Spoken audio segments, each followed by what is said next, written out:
राजधानी रांची में ईडी ने दी दबिश। पूर्व विधायक अंबा प्रसाद के ठिकानों पर छापा। आरकेटीसी कोल ट्रांसपोर्टिंग मामले में छापेमारी। निर्दलीय सांसद पप्पू यादव ने की घोषणा। चुनाव आयोग को लेकर पप्पू यादव का बयान। चुनाव आयोग के खिलाफ की बड़ी तैयारी।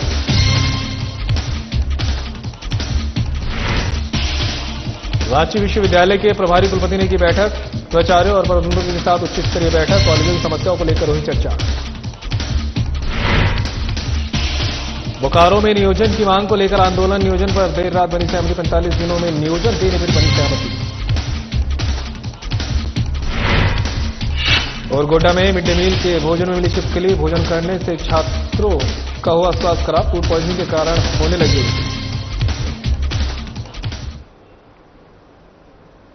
नमस्कार, बुलेटिन लेकर मैं हूं आपके साथ संदीप निरंजन सरकार। खबरों का रुख कर लेते हैं। राजधानी रांची में एक बार फिर से ईडी ने दबिश दी है। ईडी ने इस बार कांग्रेस के पूर्व विधायक अंबा प्रसाद से जुड़े मनी लॉन्ड्रिंग मामले में रांची समेत आधा दर्जन ठिकानों पर ईडी की छापेमारी चल रही है। रांची के हरमू रोड स्थित किशोरगंज में रेड पड़ी है। इसके अलावा अंबा प्रसाद के निजी सहायक संजीव साव, मनोज दांगी और पंचम कुमार के ठिकानों पर ईडी की छापेमारी चल रही है। ये छापेमारी आरकेटीसी कोल ट्रांसपोर्टिंग मामले को लेकर चल रही है। आपको बता दें कि कांग्रेस के पूर्व विधायक अंबा प्रसाद के सरकारी आवास पर ईडी 2024 में रेड मार चुकी है। उस दौरान कई दस्तावेज और डिजिटल एविडेंस ईडी ने जब्त किए थे।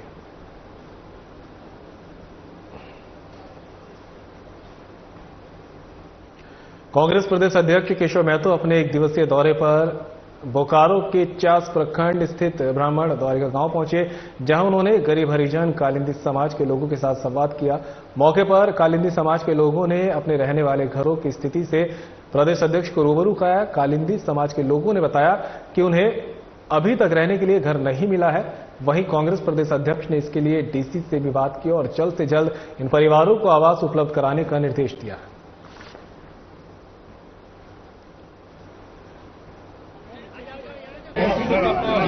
देखिए, हम लोग को सूचना मिली थी कि बाभन द्वारिका में जो हमारे कालिंदी परिवार हैं, उन लोगों की स्थिति बहुत ही दयनीय है। उन लोगों का घर टूटा फूटा फूस का है।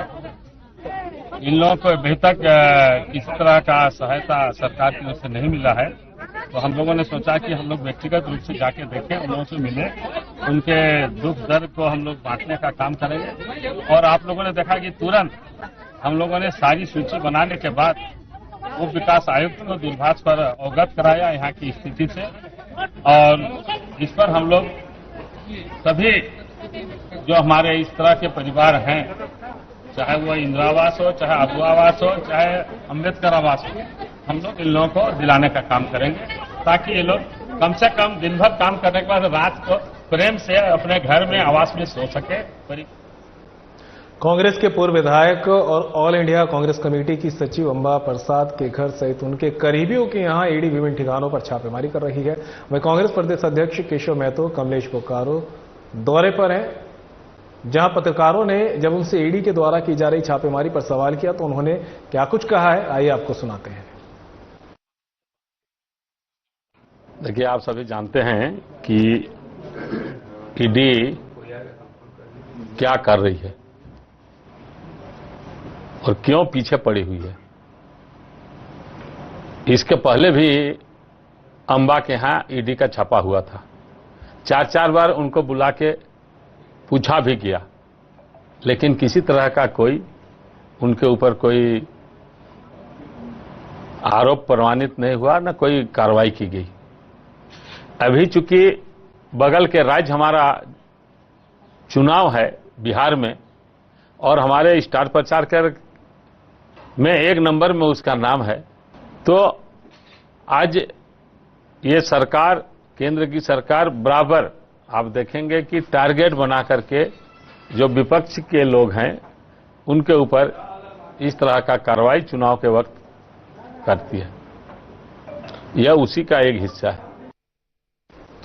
झारखंड के पूर्व मंत्री योगेंद्र साव के रांची स्थित आवास और हजारीबाग जिला के बड़का गांव स्थित आवास पूर्व मंत्री योगेंद्र साव की बेटी पूर्व विधायक अंबा प्रसाद के भाई अंकित उर्फ सुमित के बालू कारोबार के पार्टनर बड़कागांव थाना क्षेत्र अंतर्गत शिवाडी गांव निवासी पंचम कुमार और मनोज डांगी के आवास पर शुक्रवार सुबह 7 बजे से ईडी का छापा पड़ा है। इतना ही नहीं, अंबा प्रसाद के सीए बादल गोयल के यहां भी कागजात की छानबीन की जा रही है, जिसका जायजा लिया हमारे हजारीबाग संवाददाता प्रमोद खंडेलवाल ने।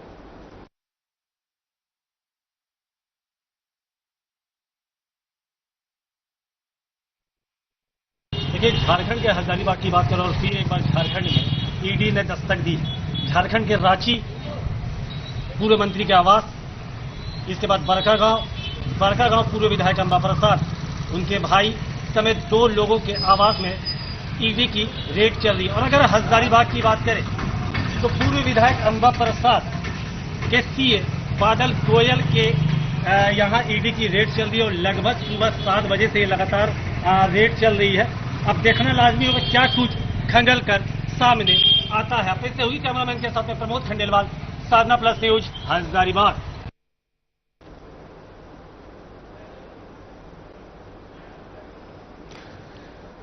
तो खबर आप तक पहुंचा रहे हैं, जहां पर झारखंड के पूर्व मंत्री योगेंद्र साव के रांची स्थित आवास और हजारीबाग जिला के बड़कागांव स्थित आवास पूर्व मंत्री योगेंद्र साव की बेटी पूर्व विधायक अंबा प्रसाद के भाई अंकित उर्फ सुमित के बालू कारोबार के पार्टनर बड़कागांव थाना क्षेत्र अंतर्गत शिवाड़ी गांव निवासी पंचम कुमार और मनोज डांगी के आवास पर शुक्रवार सुबह 7 बजे से ईडी का छापा पड़ा है।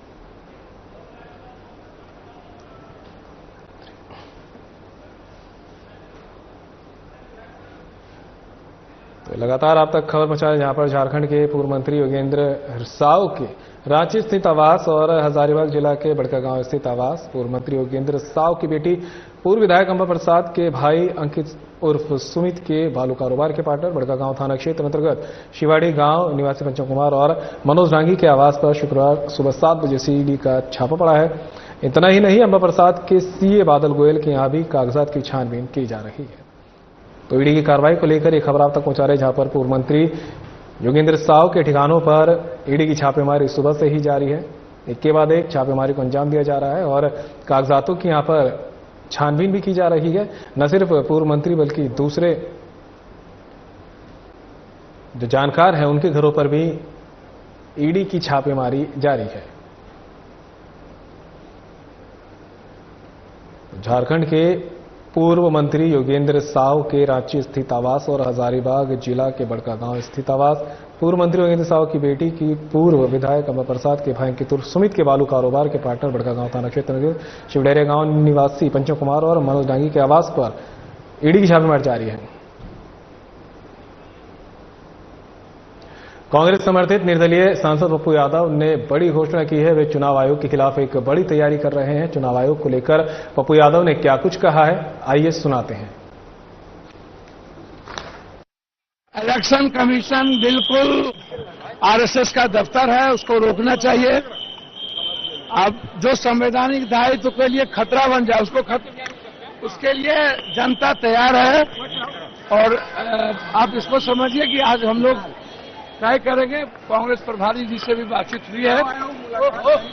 भैया चुनाव आयोग भगवान है, अलाउद्दीन के चिराग हैं क्या? आर पार की लड़ाई होगी और बिहार और बिहारी की अस्मिता के लिए जान भी देना पड़ेगा। गरीबों के अधिकार के लिए तो देंगे, उसको कुछ भी नहीं। अरविंद केजरीवाल बिहार में चुनाव अकेले लड़ने की बात कर रहे हैं। भैया अच्छी बात है, सबको अधिकार है। अरविंद जी को भी अधिकार है, रस्सी जल गई हो ऐठा नहीं गई। रांची विश्वविद्यालय के प्रभारी कुलपति प्रोफेसर टीके सिंह ने माइनॉरिटी और एफिलिएटेड कॉलेजों के प्राचार्यों और प्रबंधकों के साथ उच्च स्तरीय बैठक की है।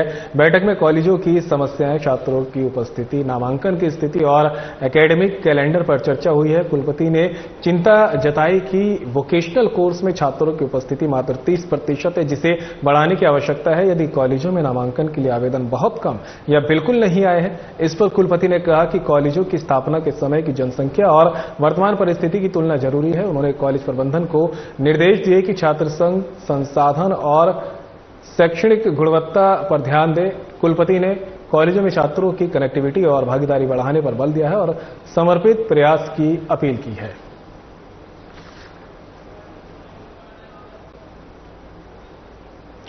बाबा भोलेनाथ की नगरी सिंहेश्वर धाम में श्रावणी मेला की तैयारी में जिला प्रशासन जुटा हुआ है। जिले के डीएम और एसपी सहित दर्जनों अधिकारियों ने बाबा नगरी का दौरा कर तैयारियों का जायजा लिया है। आपको बता दें कि ग्रंथों के मुताबिक सिंहेश्वर धाम श्रृंग ऋषि की तपोभूमि है, जिसे मनोकामना लिंग के नाम से भी जाना जाता है। वैसे तो यहाँ साल भर श्रद्धालु आते हैं, लेकिन श्रावणी मेले के दौरान बिहार ही नहीं बल्कि पड़ोसी देश नेपाल से भी भारी संख्या में श्रद्धालु यहाँ पहुंचते हैं। मेला का आयोजन 16 तारीख से प्रारंभ होना है और धार्मिक मान्यता के साथ श्रद्धालुगण और डाक बम बाबा धाम के दर्शन के लिए और जल चढ़ाने के लिए आते हैं। तो उसके लिए हम लोग प्रशासनिक रूप से सारी तैयारी मुकम्मल कर चुके हैं। कल मेरे द्वारा और एसपी साहब के द्वारा सिंहेश्वर स्थान मंदिर का विजिट कर और वहां पर क्या आवश्यकताएं हैं श्रद्धालुओं के लिए और उनका आगमन को सुगम बनाने के लिए, उसके संबंध में सभी पदाधिकारियों के साथ नगर परिषद सिंहेश्वर के पदाधिकारियों को साफ सफाई के लिए डायरेक्शन दिया गया है।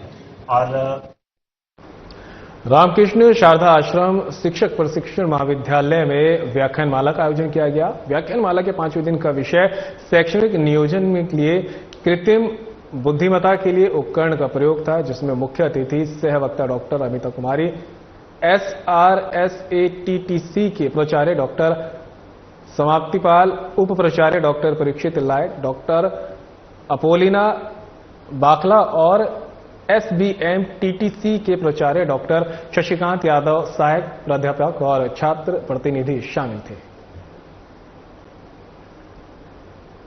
देखिए, अगर झारखंड की बात करेंगे तो बच्चे अभी AI टूल्स को बहुत अच्छे से नहीं समझ रहे हैं। बच्चे भी नहीं समझ रहे हैं और शिक्षक भी नहीं समझ रहे हैं। दोनों के अवेयरनेस की आवश्यकता है, तो ये व्याख्यानमाला दोनों को अवेयर करेगी। बच्चों को क्या कुछ टिप्स देना चाहेंगे?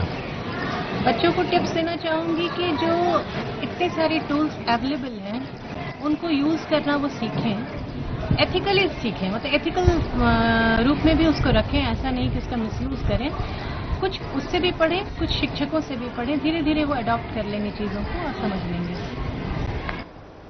बालेडी औद्योगिक क्षेत्र फेज 4 स्थित eastern India cement private limited से एथेनॉल कंपनी के मुख्य गेट पर गुरुवार को स्थानीय रैयतों ने नियोजन की मांग को लेकर अनिश्चितकालीन गेट जाम आंदोलन शुरू कर दिया था, लेकिन देर रात इस मामले को लेकर सहमति पत्र बनी और 45 दिनों के अंदर नियोजन देने पर सहमति बनी। आंदोलन का नेतृत्व तो सांसद प्रतिनिधि सह बीजेपी बालेडी मंडल अध्यक्ष अविनाश सिंह ने किया था। अहले सुबह से ही रैयत कंपनी गेट को जाम कर धरने पर बैठ गए और स्थानीय युवाओं को नियोजित किए जाने की मांग को लेकर नारेबाजी करने लगे थे। रैयतों का कहना था कि कंपनी उनके जमीन अधिग्रहण पर बनी है, लेकिन अब तक उन्हें रोजगार नहीं मिला है। यहाँ ईस्टर्न सीमेंट प्लांट जो है, जो इथेनॉल प्लांट है, इस प्लांट में रैयतों का कुछ मांग था कि उन लोगों को जो है, जो विस्थापित जो रैयत है जो यहाँ पर कार्यरत है, उनका था कि उन लोगों को जो जमीन उन लोगों के द्वारा जो सरकार को दिया गया था, उसके बदले में सभी लोगों को नियोजन नहीं दिया गया है। इस मांग को लेकर वो धरने पर बैठे थे। तो अंत में कंपनी के द्वारा जो है उनकी मांगों को स्वीकार कर लिया गया है और जो रैयत लोग हैं उन सभी को कंपनी में नियोजित करने के लिए उनके द्वारा उनकी मांग पर पत्र पर साइन किया। India cement private limited ethanol company जो है, उसमें हम लोग सुबह से ही अनिश्चितकालीन गेट बंदी किए हुए थे कंपनी का। अभी जिला प्रशासन के द्वारा, असिस्टेंट लेबर कमिश्नर के द्वारा हम लोगों का कंपनी से त्रिपक्षीय वार्ता किया गया। कस्तूरबा गांधी बालिका आवासीय विद्यालय बांका गोड्डा में मिड डे मील के भोजन में छिपकली पाई गई, जिसके बाद सैकड़ों बच्चों को फूड पॉइजनिंग के कारण अचानक स्वास्थ्य बिगड़ने और पेट में दर्द के साथ उल्टी होने लगी। सभी बच्चों का इलाज गोड्डा सदर अस्पताल में चल रहा है। बच्चों का कहना है कि हम सभी को सुबह से खाने के लिए नाश्ता दिया गया था और खाने के बाद सभी को अचानक उल्टी और पेट में दर्द होने लगा। इस मामले पर जिला शिक्षा अधिकारी गोड्डा मिथिला टुडू ने बताया कि जल्द ही जांच की जाएगी।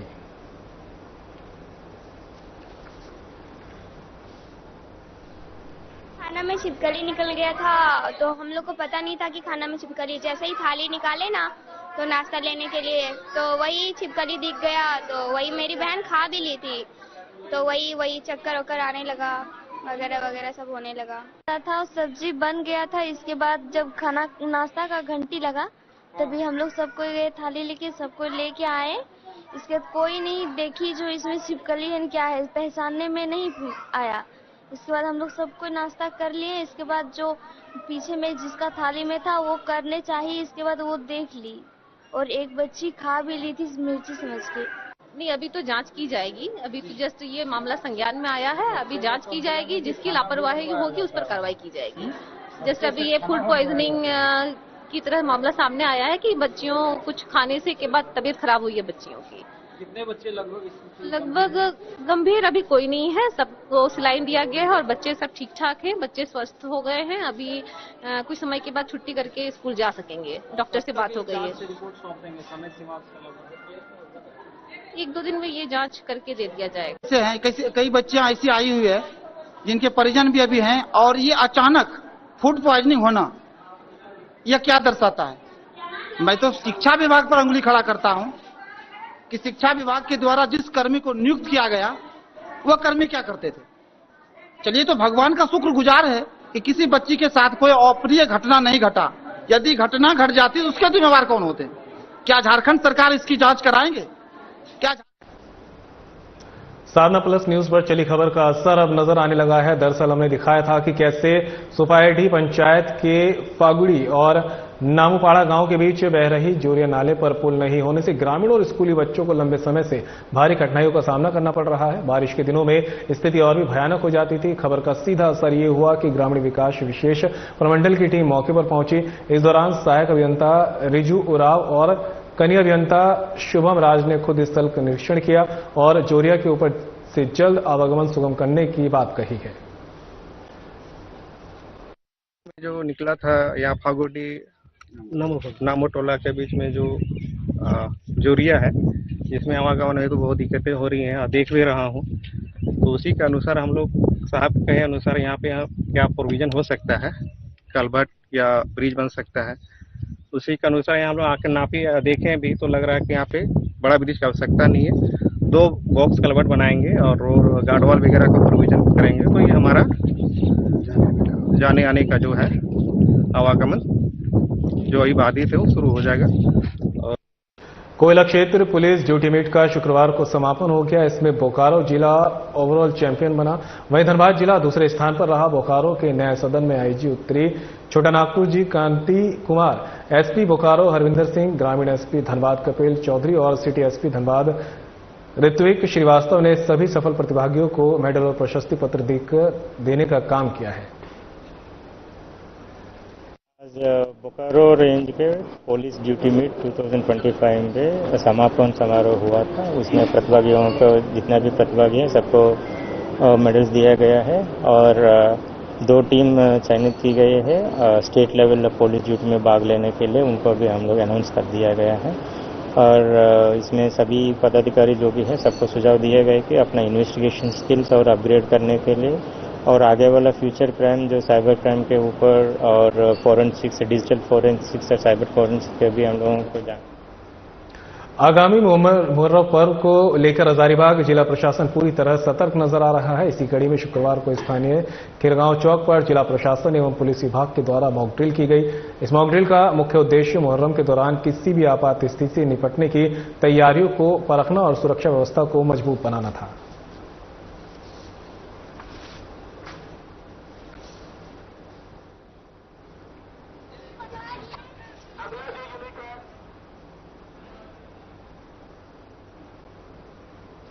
पाकुड़ पुलिस ने पाकुड़ नगर थाना क्षेत्र के लड्डू बगान में प्रभारी अंचल निरीक्षक शिवाशीष वात्सायन के घर पर हुई लूट का खुलासा कर दिया है। साथ ही घटना में शामिल 4 अपराधियों को गिरफ्तार करते हुए उनके पास से भारी मात्रा में हथियार, जेवरात, नकद व अन्य सामान बरामद किया गया है। पकड़े गए अपराधियों में रिंकू रजवार, एमएलई मरांडी, मंजारुल शेख और मनीलाल ठाकुर शामिल हैं।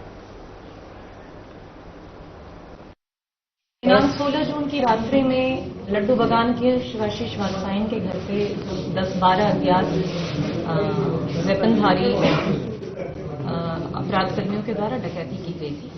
क्योंकि मामला गंभीर था, संवेदनशील था, तो उसके लिए हमारे एसडीपीओ पाकुड़ के नेतृत्व में मेरे द्वारा एक एसआईटी का गठन किया गया था। एसआईटी ने उसका बढ़िया उद्भेदन करते हुए 4 अपराध कर्मियों को गिरफ्तार किया। नमस्कार, पाकुड़ पुलिस ने एक बड़ी कामयाबी हासिल की है। इस वक्त हम मौजूद है पाकुड़ पुलिस अधीक्षक कार्यालय के बाहर और इस वक्त बहुत बड़ी खबर सामने आ रही है कि पाकुड़ पुलिस ने 4 अपराधियों को जो लूटकांड में शामिल थे, उन 4 अपराधियों को वो गिरफ्तार करने में सफलता पाई है, जिसके पास से देसी कट्टा और चोरी किए गए सब सामानों का बरामद किया गया है। हम आपको बता दें कि पिछले 16 जून को हुए एक डकैती कांड का खुलासा पुलिस ने कर दिया है। डकैती लड्डू बाबू बागान के पास अंचल निरीक्षक शिवाशीष बादशाह के घर पर हुई थी, जिसका पुलिस ने त्वरित कार्रवाई करते हुए इस घटना का खुलासा कर दिया है। पुलिस अधीक्षक एसपी निधि द्विवेदी ने प्रेस वार्ता कर इसकी जानकारी दी। उन्होंने कहा कि गिरफ्तार अभियुक्तों की पहले से आपराधिक हिस्टोरी है और साथ ही साथ इसमें शामिल अन्य अभियुक्तों की गिरफ्तारी के लिए छापेमारी भी चल रही है। फिलहाल साध्य प्लस न्यूज के लिए पाकुड़ से मोहम्मद कजरुल शेख। गुमला पुलिस ने गुप्त सूचना के आधार पर कार्रवाई करते हुए 1020 पेटी केन बियर के साथ ट्रक के चालक और खलासी को गिरफ्तार किया है, साथ ही लूट को जब्त कर लिया है। पुलिस अधीक्षक हारिश बिन जमा ने टोटो थाना में प्रेस वार्ता का आयोजन कर बताया कि पुलिस को सूचना मिली थी कि एक ट्रक में काफी मात्रा में शराब लोड है और गुमला बाईपास से रांची जाने वाली है। सूचना पर तत्काल एक टीम का गठन किया गया। टीम जैसे ही बाईपास रोड पहुंची, ट्रक का चालक तेज गति से वाहन लेकर भागने लगा, जिसका पीछा कर पुलिस ने उसे पकड़ लिया।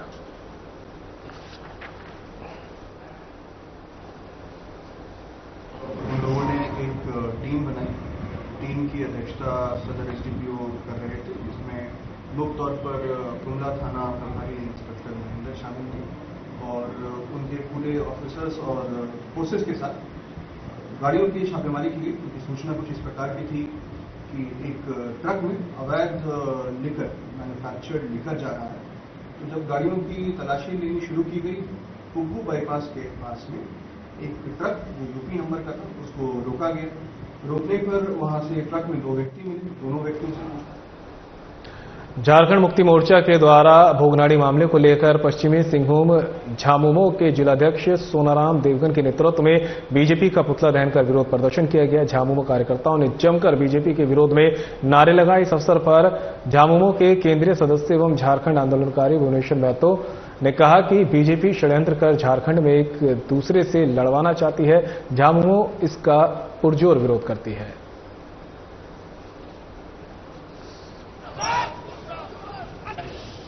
और ठीक 3 से 4 महीना बाद एक प्रायोजित घटना घटता है, जिसमें अवैध हथियार लेकर भाजपा के कार्यकर्ता उसमें भीड़ में जाते हैं, जबकि ये राजकीय सम्मान था और वो चंपई सोरेन के आदमी थे, जबकि चंपई सोरेन को बहुत ही सुरक्षा व्यवस्था मिला हुआ है। उनको केंद्रीय सरकार मिला हुआ है, राज्य सरकार भी मिला हुआ है।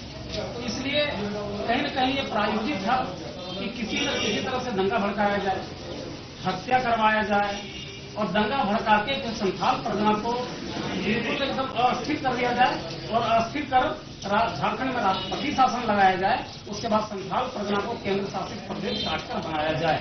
लेकिन झारखंड के प्रशासन को मैं धन्यवाद देता हूं कि झारखंड के प्रशासन बहुत सूझबूझ के साथ अपने धर्म से अलग होकर दूसरे के धर्म में शादी करना एक प्रेमी जोड़े को अब भारी पड़ने लगा है। अब महिला और उसके पति के साथ मारपीट और छेड़छाड़ के साथ दुष्कर्म करने का भी प्रयास किया जा रहा है। दोनों ही पति पत्नी इसकी वजह दूसरे धर्म में शादी करना बता रहे हैं। मामला बालीडी थाना इलाके के संताल ज्वेला का है, जहां साल 2012 में शिवानी उर्फ सलमा बीवी के इस गांव के रहने वाले अबुल अंसारी के साथ प्रेम विवाह किया था। शादी के बाद दोनों भागकर गोवा चले गए थे, लेकिन पहले घर में हिस्सा देने की बात कहकर अबुल अंसारी और महबूब अंसारी शाहिद और भाइयों ने घर बुलाया। उसके बाद से बेदखल कर दिया। जब वे गांव में रह रहे हैं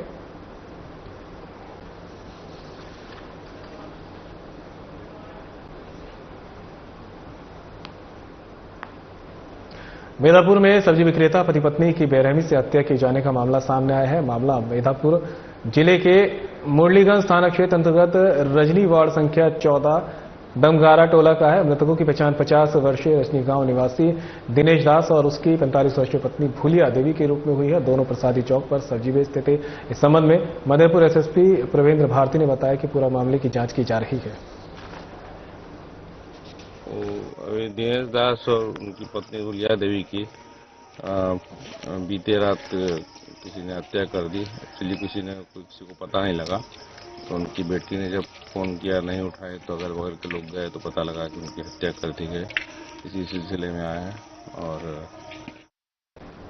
सरायकेला के राजनगर थाना क्षेत्र स्थित बड़ा कुनाबेड़ा में 8वीं कक्षा की 15 वर्षीय छात्रा ने फांसी लगाकर आत्महत्या कर ली है। घटना के वक्त छात्रा के घर में उसके दादा दादी के अलावा और कोई नहीं था। वहीं घटना की सूचना मिलने के बाद राजनगर थाना पुलिस मौके पर पहुंची और छात्रा के शव को कब्जे में लेकर पोस्टमार्टम के लिए भेजकर जांच शुरू कर दी है। सिमडेगा के बानो प्रखंड में हाथियों का आतंक थमने का नाम नहीं ले रहा है। जंगली हाथियों ने एक बार फिर से एक गरीब विधवा के घर को क्षतिग्रस्त करके उसके घर में रखे अनाज को खा लिया है। बताया गया कि जंगली हाथियों ने देर रात बानो प्रखंड के बेड़ारगी पंचायत अंतर्गत सुमिक बेड़ा गांव में धावा बोल दिया। हाथियों ने एक विधवा औरत अलमा मिंज के घर को पूरी तरह से क्षतिग्रस्त कर दिया। मैं सुरेश मिंज, ग्राम सुमिनबेड़ा, वार्ड सदस्य। यहाँ रात्रि करीब 1:10 पर अलमा मिंज के घर में आया और घर को क्षतिग्रस्त किया। और यहाँ विधवा और उसके बच्चे केवल रहते हैं।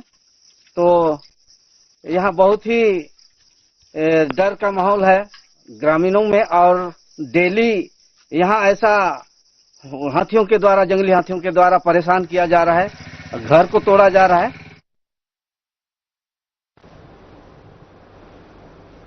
तो खबर आप तक पहुंचा रहे हैं सिमडेगा से, जहां पर बानो प्रखंड में हाथियों का आतंक थमने का नाम नहीं ले रहा है। जंगली हाथी ने एक बार फिर से एक गरीब विधवा के घर को क्षतिग्रस्त करते हुए उसके घर में रखे अनाज को खा लिया।